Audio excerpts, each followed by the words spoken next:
Blake Lively just hit a major roadblock in her ongoing lawsuit against Wayfair. The judge has ruled that she can only seek discovery documents up until February 18th. Anything beyond that is considered irrelevant and a part of active litigation defense.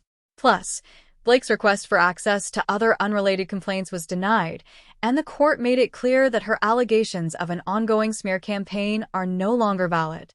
This ruling has really put a cap on her case, leaving her with fewer options. So, what happens next for Blake?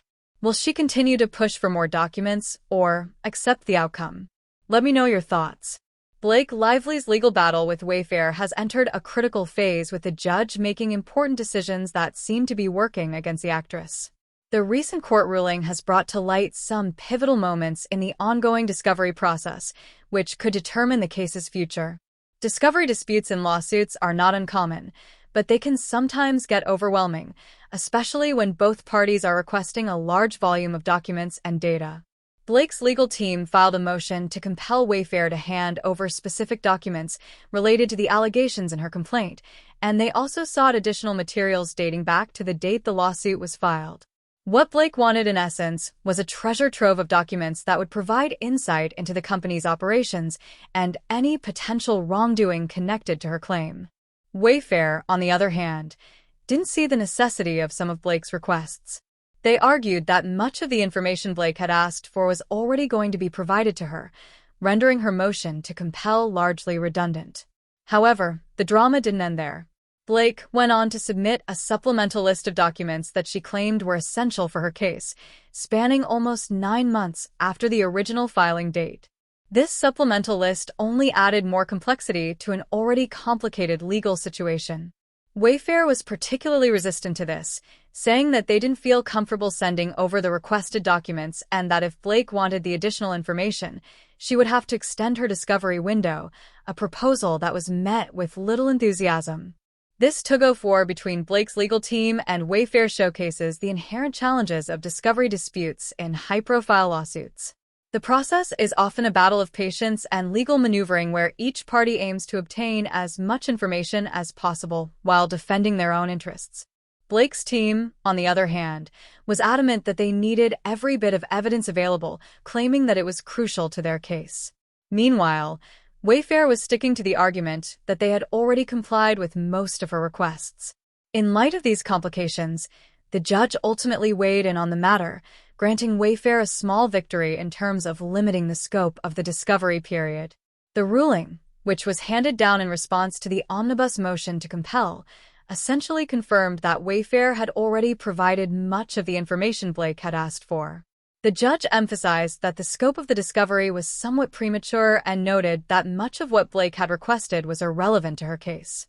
The court gave Wayfair a firm deadline to turn over the documents that were agreed upon, but for the most part, Blake's request to extend the discovery period further than February 18th was denied. This was a significant decision, as it signaled the judge's unwillingness to let the case drag on indefinitely. According to the ruling, anything beyond the date of February 18th would not be relevant to the allegations that Blake initially made in her complaint. The decision placed a limit on how far back the court was willing to go in reviewing the evidence. Anything after that point was seen as disconnected from the case's central claims and thus deemed unnecessary for further investigation. This ruling essentially makes it clear that the judge believes that the ongoing litigation is not in fact a smear campaign, as Blake had claimed. The defense by Wayfair and the way they're handling the litigation has nothing to do with attacking her reputation. It's just standard procedure in the midst of an active legal dispute. The court's stance is critical here, as it shapes the way Blake can now approach the rest of the case.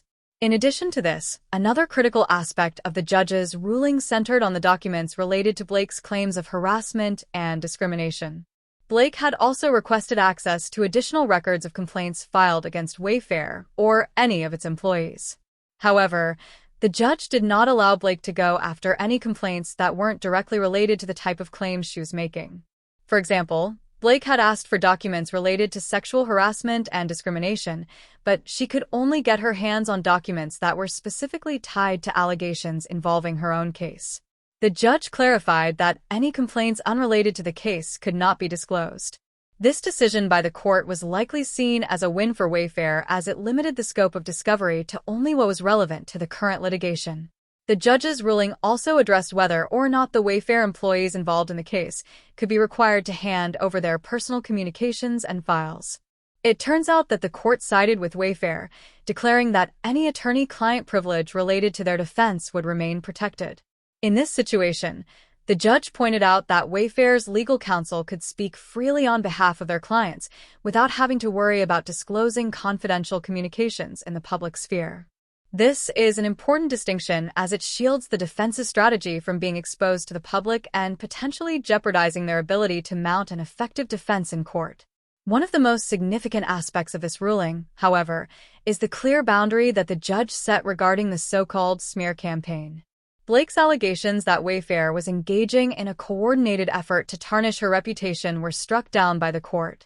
The judge made it clear that anything Wayfair said or did in response to the case from February 18th onward could not be considered part of any smear campaign. The company was merely defending itself in an ongoing lawsuit, and the judge emphasized that this was a standard legal practice. This ruling drastically limits the scope of Blake's claims. It effectively negates any potential arguments she might have made about Wayfair and its representatives trying to destroy her public image. Any further public commentary made by Wayfair or its employees on the matter would no longer fall under the category of malicious defamation. Instead, it would simply be part of the company's defense in the legal proceedings. This could be seen as a blow to Blake's case, as she had originally framed the entire legal battle in terms of a conspiracy to defame her. With the judge's order in place, the court appears to be drawing a clear line between legitimate legal defense and attempts to damage someone's reputation. Now, looking at this from a broader perspective, it's clear that Blake Lively is facing a tough road ahead. The latest developments in the case highlight the complicated nature of legal battles where small victories and setbacks can pile up, ultimately determining the final outcome. While there have been some wins for Blake, particularly in the discovery phase, she's also experienced several losses that could jeopardize her ability to succeed in the future stages of the case. The judge's ruling seems to be a decisive moment in this lawsuit, one that draws a firm line about what will and will not be considered relevant in the ongoing litigation. With this decision in place, Blake Lively now faces significant challenges in proving her case against Wayfair, particularly when it comes to the smear campaign claims that form the basis of her complaint. The legal intricacies of this case have escalated, and as we move forward, the complexities continue to unfold. Blake Lively's team has been pushing for extensive discovery, seeking a variety of documents from Wayfair that could help to support their claims of discrimination and harassment. However, the discovery process is never as straightforward as it seems. For every document or piece of information that Blake's legal team requests, there is resistance, especially when it comes to sensitive data that could impact Wayfair's operations or reputation. The heart of Blake's case rests on her belief that Wayfair was intentionally smearing her name, a claim that she argued needed to be supported by documents showing a broader pattern of misconduct within the company. This is why the stakes are so high for both sides. Blake's team needed these documents to prove that Wayfair had a habit of mistreating employees or that it was targeting her specifically. On the other hand, Wayfair was adamant that these documents should not be disclosed unless they directly tied to the case's original allegations. The decision to limit the scope of discovery, particularly concerning the time period from February 18th onward, has been a significant blow to Blake's strategy. The court ruling that the relevance of the documents diminishes as time passes after the initial filing of the complaint makes it clear that any further evidence tied to ongoing actions by Wayfair and its employees won't necessarily strengthen her claims. Instead, the judge made it clear that Wayfair's actions after the filing of the lawsuit are seen as part of their defense and not part of a concerted effort to defame her. This ruling fundamentally shifts the nature of the litigation. Instead of focusing on the broader scope of Wayfair's activities, the case now becomes more about the core allegations initially made by Blake. These boundaries have made it harder for her to push for documents that could reflect badly on the company or its personnel. This also means that any additional evidence or documents she sought regarding Wayfair's actions after her lawsuit won't carry the same weight they might have before the ruling. While this may seem like a minor procedural matter, the impact is profound. It alters the narrative that Blake had been trying to build, the narrative of an ongoing smear campaign that has been actively working against her.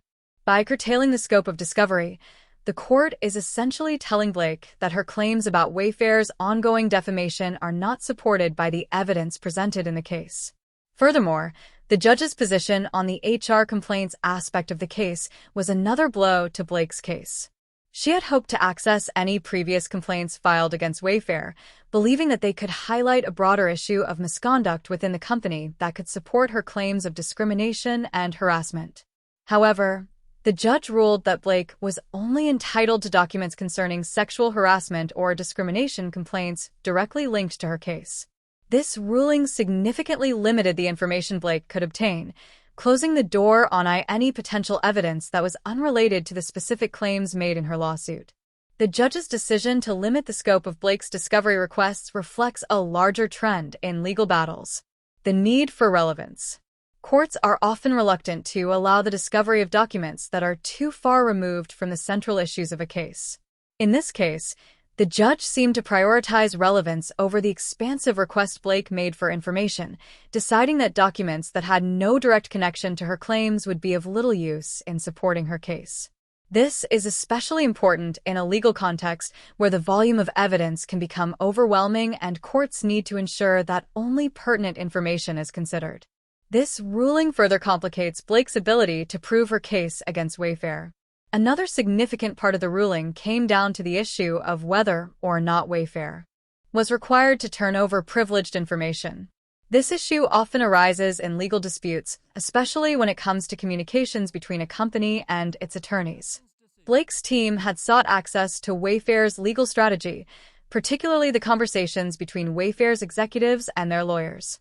However, the judge determined that these communications were protected by attorney-client privilege, meaning that they wouldn't be available for Blake's review. This is a standard ruling in cases where one party seeks to access privileged communications, as it is a fundamental aspect of the legal system to protect the confidentiality of conversations between lawyers and their clients. Wayfair's legal team is entitled to defend the company using privileged information without fear of it being used against them in court. From the perspective of Wayfair, this is a crucial win as it prevents Blake from gaining insight into the company's legal strategy. The ruling also emphasized that anything Wayfair said or did in the context of defending themselves against Blake's lawsuit was not a smear campaign. This part of the decision essentially killed any argument that Blake could make regarding the public defense of Wayfair's actions. As the judge pointed out, Wayfair's communications and actions were all part of their defense strategy in the ongoing litigation, not an attempt to intentionally defame Blake. This clarification was vital because it marked the judge's unwillingness to entertain the idea of a continuous smear campaign. For Blake, this ruling must have been a difficult blow, as her legal team had been attempting to paint the case as one of a concerted effort to destroy her reputation. However, the court's position was clear. Wayfair was simply defending itself against her claims, and anything they did in that context was part of the standard legal process. In light of these developments, the case has now become far more focused on the core issues at hand rather than the broader narrative of an ongoing smear campaign. The judge has drawn a clear line between what is and isn't relevant to the case. Anything that falls outside of the scope of the original allegations and the ongoing litigation will not be entertained. This could have long-lasting implications for Blake's ability to prove her claims against Wayfair. The limits on discovery are particularly significant in cases like this, where the goal is to obtain evidence that can substantiate the accusations made in the lawsuit. By limiting the scope of what can be considered, the court has essentially made it harder for Blake to present a compelling argument. The ruling also raises questions about the future of the case. With the discovery disputes largely settled, what's left to determine is how the case will proceed to trial and whether or not Blake will be able to convince a jury of her claims. If she cannot produce the evidence needed to substantiate her allegations, the case could ultimately be dismissed. This is the precarious position that Blake now finds herself in. She's still pursuing her claims, but the court has placed significant limitations on what she can present as evidence. The focus now shifts to the remaining aspects of her case, and the pressure is on for her legal team to find compelling evidence that can back up their client's accusations. This is a crucial juncture in the lawsuit, and the coming weeks will likely determine whether or not Blake has the support she needs to continue her fight against Wayfair. The next critical phase of this case revolves around the discovery disputes that have emerged and how they've influenced the trajectory of Blake's lawsuit against Wayfair. The legal strategies that both parties are deploying have come to a head with the discovery motions, leading to some significant legal decisions that could affect how the case unfolds. Moving forward, Blake's legal team had initially sought extensive discovery from Wayfair, hoping to unearth documents that would bolster their case and provide evidence of an ongoing smear campaign that Blake alleges was orchestrated by Wayfair and its employees as part of a broader strategy to damage her reputation in the public eye. The key issue at hand was Blake's ability to demonstrate that Wayfair's actions were part of a sustained and coordinated effort to harm her image, and that these actions were not simply part of the company's defense strategy. In the legal battle that has now become the focal point of this litigation. However, despite Blake's requests and the motions filed by her legal team, the judge's ruling in this case significantly limited the scope of discovery in several important ways.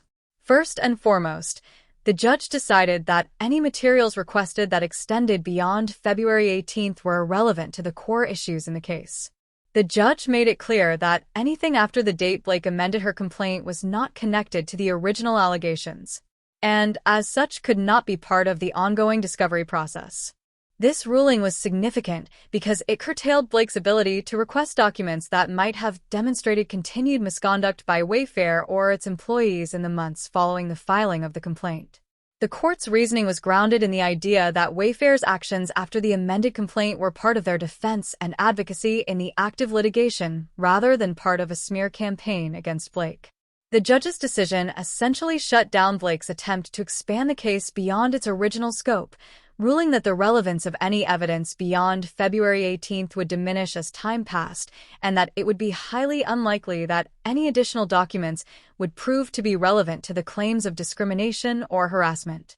In the case, the judge also emphasized that the further removed the documents were from the original allegations, the more likely it would be that they were simply part of the company's defense and not part of any ongoing malicious campaign to defame Blake. The ruling here was critical because it reinforced the idea that litigation in itself is not inherently an effort to destroy someone's reputation, and that in the context of defending themselves, Wayfair had the right to communicate about the case and its allegations without it automatically being construed as a defamation attempt against Blake. In other words, the judge was signaling that while the case was still ongoing, Wayfair was entitled to defend its position without fear of its actions being construed as harmful to Blake's public image. The ruling on this matter was a significant setback for Blake, who had hoped to present a broader narrative of continuous harm and defamation as part of her legal argument. Blake's team had hoped to establish a pattern of behavior that showed Wayfair had been actively working against her in the public eye, even after she filed her complaint, but the court's decision made it clear that the company's actions from that point forward would only be seen as part of their defense strategy, not as an ongoing conspiracy to undermine her. The court also ruled on another key issue related to the scope of the documents that Blake had requested, namely the question of whether she was entitled to access any other complaints made against Wayfair that could have helped demonstrate a pattern of discriminatory behavior. The judge ruled that Blake was only entitled to request documents related to complaints of sexual harassment or discrimination that were directly related to her claims, and that any other complaints unrelated to the specific allegations in her case would not be provided to her. This ruling was significant because Blake had hoped to obtain a broader array of documents that could have potentially shown a larger issue within Wayfair with regards to its treatment of employees, but the judge limited her ability to pursue that line of inquiry. The decision narrowed the scope of discovery further and limited Blake's access to any complaints or documents that did not directly pertain to her case. It also added a layer of complexity to Blake's efforts to prove that she was the target of an intentional campaign to harm her reputation and undermine her career by ruling that only certain types of documents would be admissible and only if they were directly tied to her claims. The judge effectively boxed Blake into a narrower argument and severely limited the evidence she could use to support her case. In the same vein, the court also ruled on the issue of privileged information. Blake's legal team had sought access to communications between Wayfair's legal team and company executives and other privileged documents that could have shed light on the company's strategy in dealing with the lawsuit.